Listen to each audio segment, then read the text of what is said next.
Assalamualaikum warahmatullahi wabarakatuh teman-teman semuanya. Selamat pagi, selamat siang, selamat sore, selamat malam. Dimanapun kalian berada saat ini, sedang apapun kalian, semoga kalian selalu baik-baik saja, selalu diberikan kelancaran dan kemudahan atas segala aktivitasnya.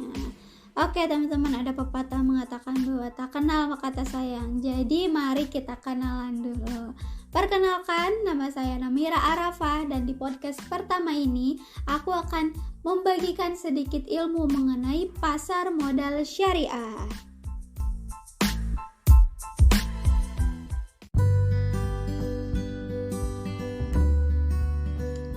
Oke, sebenarnya apa sih teman-teman pasar modal syariah ini?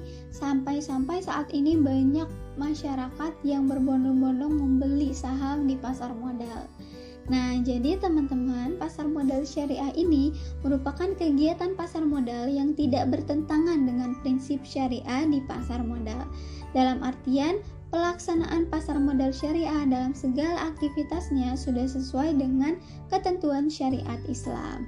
Nah, pasar modal syariah ini juga sudah memiliki dasar hukum, yaitu Undang-Undang Nomor 8 Tahun 1995 tentang pasar modal. Adapun fungsi dari pasar modal yaitu yang pertama, memungkinkan bagi masyarakat dapat berpartisipasi dalam kegiatan bisnis dengan memperoleh bagian dari keuntungan dan resikonya. Yang kedua, memungkinkan para pemegang saham menjual sahamnya guna mendapatkan likuiditas. Yang ketiga, memungkinkan perusahaan meningkatkan modal dari luar untuk membangun dan mengembangkan lini produksinya. Yang keempat, memisahkan operasi kegiatan bisnis dari fluktuasi jangka pendek pada harga saham yang merupakan ciri umum pada pasar modal konvensional.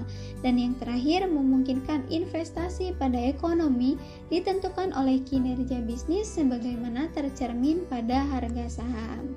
Nah, pasar modal syariah juga memiliki karakteristik yang membedakan dengan pasar modal konvensional.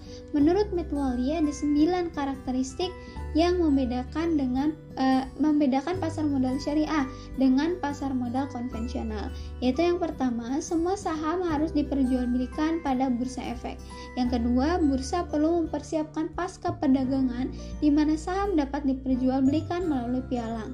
Yang ketiga, semua perusahaan yang mempunyai saham yang dapat diperjualbelikan di bursa efek diminta menyampaikan informasi tentang perhitungan keuntungan dan kerugian serta neraca keuntungan kepada Komite Manajemen Bursa Efek dengan jarak tidak lebih dari 3 bulan.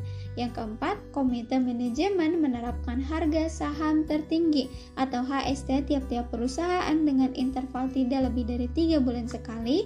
Yang kelima, saham tidak boleh diperjualbelikan dengan harga lebih tinggi dari HST. Yang keenam, saham dapat dijual dengan harga di bawah HST. Yang ketujuh, Komite Manajemen harus memastikan bahwa semua perusahaan yang terlibat dalam bursa efek mengikuti standar akuntansi syariah. Yang kedelapan, perdagangan saham mestinya hanya berlangsung dalam 1 minggu periode perdagangan setelah menentukan HST. Dan yang terakhir, perusahaan hanya dapat menerbitkan saham baru dalam periode perdagangan dan dengan harga HST.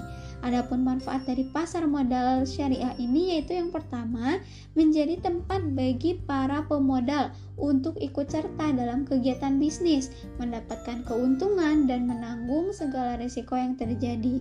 Yang kedua, menjadi ruang bagi emiten untuk mendapatkan modal dari pihak eksternal dalam rangka memenuhi kebutuhan bisnisnya. Yang ketiga, sebagai kesempatan bagi pemerintah untuk mendapatkan sumber pendapatan lain, yakni berupa pajak serta menopang perekonomian nasional. Nah, strategi dari pengembangan pasar modal syariah ini di Indonesia ada 2 nih, yaitu yang pertama, penyusunan kerangka hukum yang dapat memfasilitasi pengembangan pasar modal berbasis syariah dan mendorong pengembangannya, serta yang kedua, mendorong pengembangan serta penciptaan produk-produk pasar modal berbasis syariah. Nah, adapun mekanisme dari beroperasinya pasar modal syariah yang membedakan dengan pasar modal konvensional, yaitu tentunya dalam mekanisme transaksi produk di pasar modal syariah. Menurut Irfan Syuki mengemukakan wacana pembelian dan penjualan saham tidak boleh dilakukan secara langsung, yang dimana dalam pasar modal konvensional investor dapat membeli atau menjual saham secara langsung dengan menggunakan jasa broker atau pialang. Nah, keadaan ini memungkinkan bagi para spekulan untuk memainkan harga saham, dengan dampaknya yaitu perubahan harga saham ditentukan oleh kekuatan pasar, bukan oleh nilai intrinsiknya. Nah, untuk itu dalam pasar modal syariah, emiten memberikan otoritas kepada agen di lantai bursa.